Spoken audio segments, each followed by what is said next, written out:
Oh, wow. And just like that, everyone, we are live. If you don't know me by now, my name is Debbie Sherman. I'm co-founder of One Breath Institute, and with us is Lisa McNett. She is founder of One Breath Institute. Going to invite you to take a breath with us.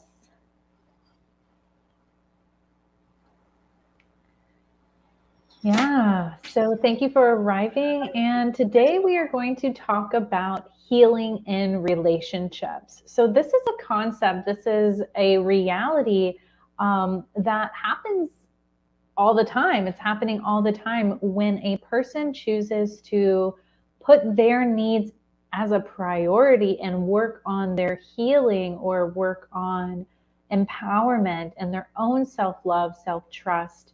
The list goes on. When a person decides to look inward and heal, their life will change around them. And so bringing in the theme, how does that look? What can happen? How does that ripple effect onto maybe the person that we are in a relationship with? Specifically, today we will talk about an intimate relationship and how that may impact how our healing, the person's individual healing, may impact the other person, and the truth around what's going to happen in that relationship too, because it's not always, oh, I'm doing this healing work so that they're going to do it too.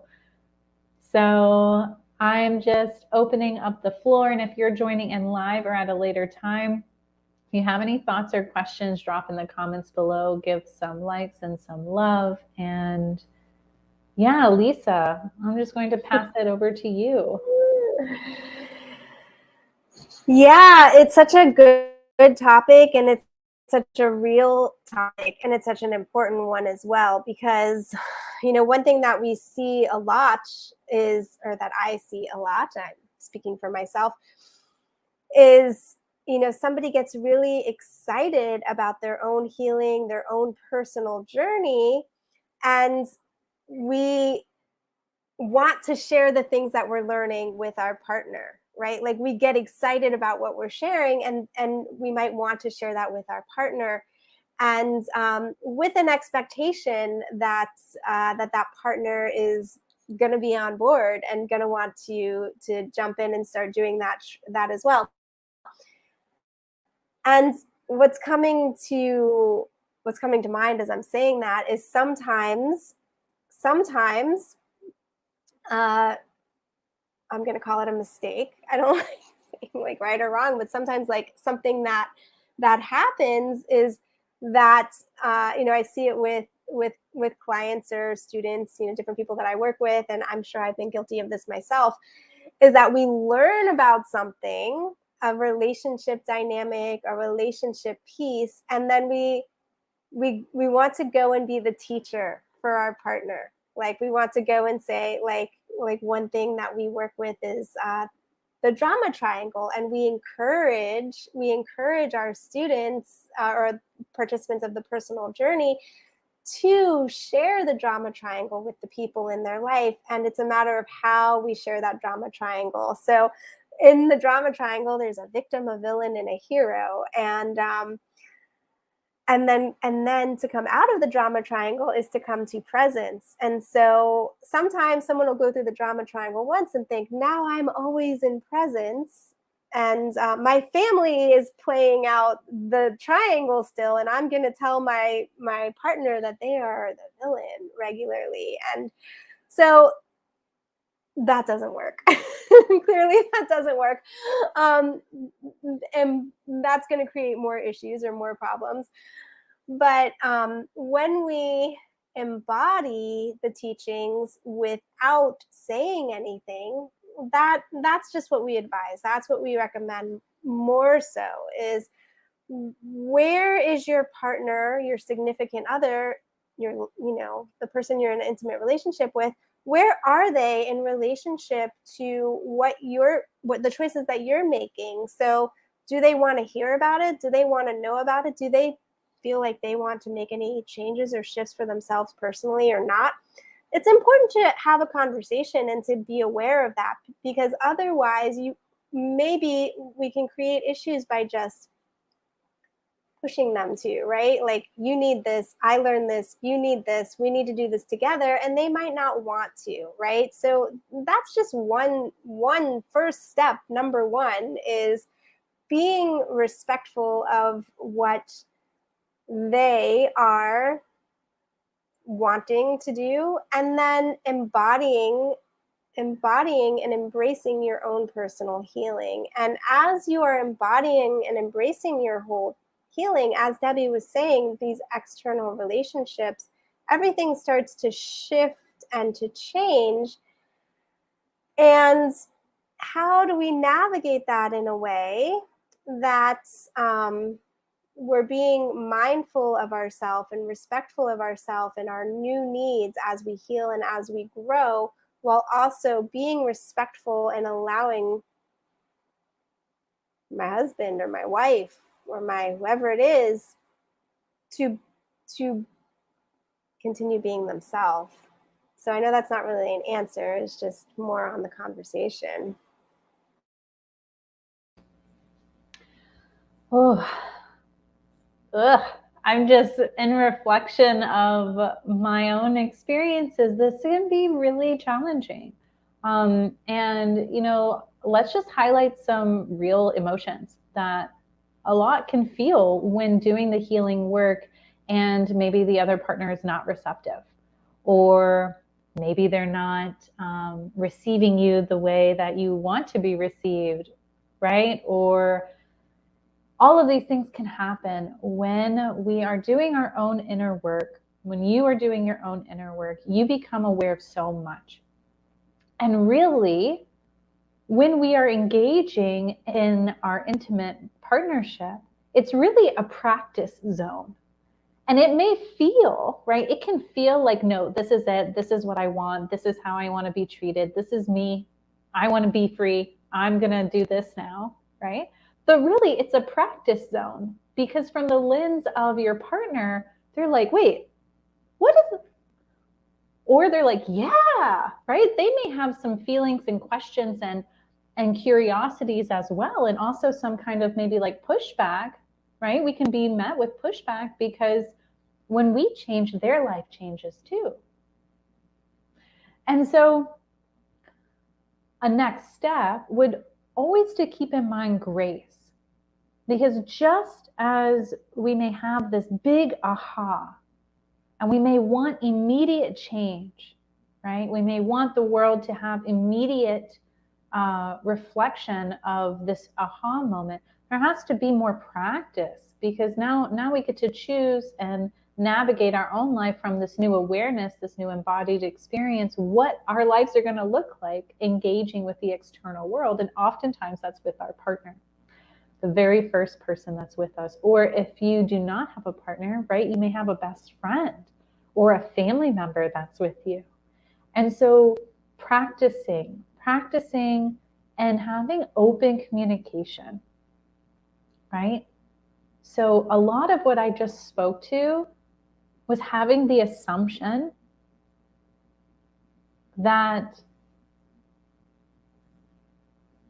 yeah, life is going to meet you perfectly because of this new aha, a new aha. Lisa, do you know what I'm talking about? Can you elaborate a little bit more in your Yeah, well, yes. And what really struck me about what you just said was that open communication, because we are always, and we don't realize this, but we are always training people. We are training people on how we want to be treated, how we will be treated, what is acceptable for us. So in a lot of our significant, partnerships, significant relationships, there's oftentimes not enough or not as much or not intentional conscious communication. There's just you fall into roles, right? We fall into patterns with our partner. And so within the patterns, you perceive and you understand what your partner's expectations are, or what they're okay with or what they're not okay with. And so as you start, or one of you starts to, we'll say you, start to shift and to change as you're healing, and you're like, oh, this is who I am now. And now I'm seeing that I don't like this, and this, and I don't want this, and this. That conscious communication piece, like you might want to immediately go, now I'm aware of this, and this, and this is unacceptable, and blah, blah, blah, blah, blah. And your partner's going to be like, what are you talking about? Because they aren't even aware of the dynamic that has been playing out oftentimes. And so coming back to that grace, and not everything that we're aware of needs to be like word vomited, emotional vomited, like right away. It needs to be still the feelings and the emotions, and everything that you're working through needs to be worked through with yourself, and with, with whomever that is, conscious community or facilitator, therapist, whomever. And as you are working through and getting clarity, there are gentle, subtle, small, everyday shifts that you can make in just your presence and your way of being that will softly change dynamics in the relationship, so that you don't have to loudly change something, but just in softly shifting how you are, that's going to shift the relationship dynamics. And then also inviting conscious communication, right? Inviting conscious communication into the relationship. So perfect. Thank you, Lisa. Let's end with ways to have those subtle changes, ways to assist and support those subtle changes, and also end with what a conscious conversation actually looks like. Because maybe people don't know really what that looks like. So when you were speaking about those natural, I'm using my words, like natural shifts or supporting the shifts, the one thing that really helped me, and still helps me today, and was shared in the students in reflection, how they appreciated that, was speaking more slowly. Speaking more slowly, and also inviting holds, inviting distance, inviting silence, space. So space, that's what's coming through. Inviting more space with everything that you do, so that, right, that response, or the person may unconsciously expect you to respond in a certain way or react in a certain way. They now have more space to witness you and receive you differently for who you are now, in the more aware or healing version of you. So what's another thing? Yeah.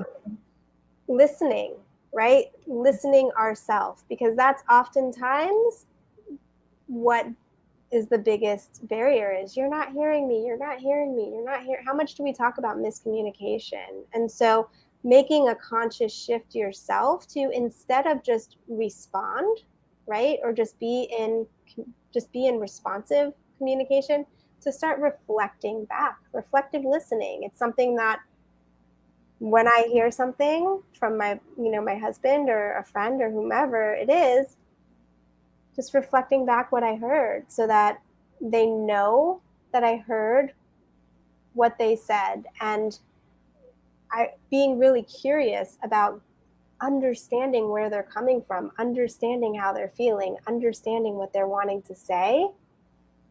And maybe never, like before responding yourself, and maybe there is no response yourself. Maybe it's more just being in that listening role and just reflecting, listening, and understanding where they're coming from. Yeah, that's huge. So we're inviting more space. We're inviting more listening from ourselves. And when we want to approach maybe something with our partner that, or we're using the word significant person now, that is maybe challenging, or you're wanting to be received differently because you have these new awareness pieces, we can now intentionally set a time and place where we have this conscious conversation. So this is what I believe Lisa was referring to earlier with this conscious conversation, is anytime, whatever the motivation or intention or feelings that come, you can ask your significant other to say, hey, I would like to talk to you about X, Y, Z. Can we set a time and place? Because the truth is, just because we're in a relationship with someone doesn't mean they have to be available for us all the time. So a conscious way of approaching this, to have a more intentional conversation where there's space, listening, you set a time and day within an appropriate length, right? We're not going to wait weeks, right, Lisa? Not going to wait weeks, not going to wait months, maybe. But we give choices. Yeah, we give choices, and that is a change in itself. Just I would like to have a conversation. When are you available within the next week? Or are you available Tuesday at 5 or Saturday at 10? Right? And let them have some empowerment in creating that time and space as well. Yeah, and if you're like my partner who's like, stop giving me times, then you say, okay, meet at breakfast. Do you want to meet at breakfast? Do you want to meet at snack time out in the backyard or something, right? It can be however it's supposed to be. Perfect. Well, I was just going to say that was a lot of information in just 15 minutes. So I know we can go on, and if there's anything else lingering that you would like to share, Lisa, to continue with the conversation, do you feel complete? I feel complete. Yeah. I feel like when we start inviting conscious conversations, that we will already have been putting into practice listening, having space with our own speech, our own communication, and reflecting back, so that whom we're going to invite to also be reciprocal in that has already have some experience with us treating them that way. I'll throw that in there. Instead of trying to teach them in the conversation, right? Lead by example. Lead by example. That saying, lead by example. Okay. Yeah. Well, what a great conversation. We're going to do more about this one. I think this concept of healing relationships is going to be a big series, because that is the world. We are all in a relationship. Absolutely. So let's take a breath.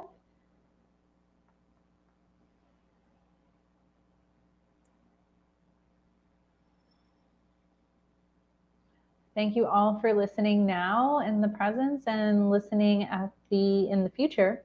Let us know any thoughts or comments that you have to continue the conversation, and we look forward to connecting with you more. Bye. Bye.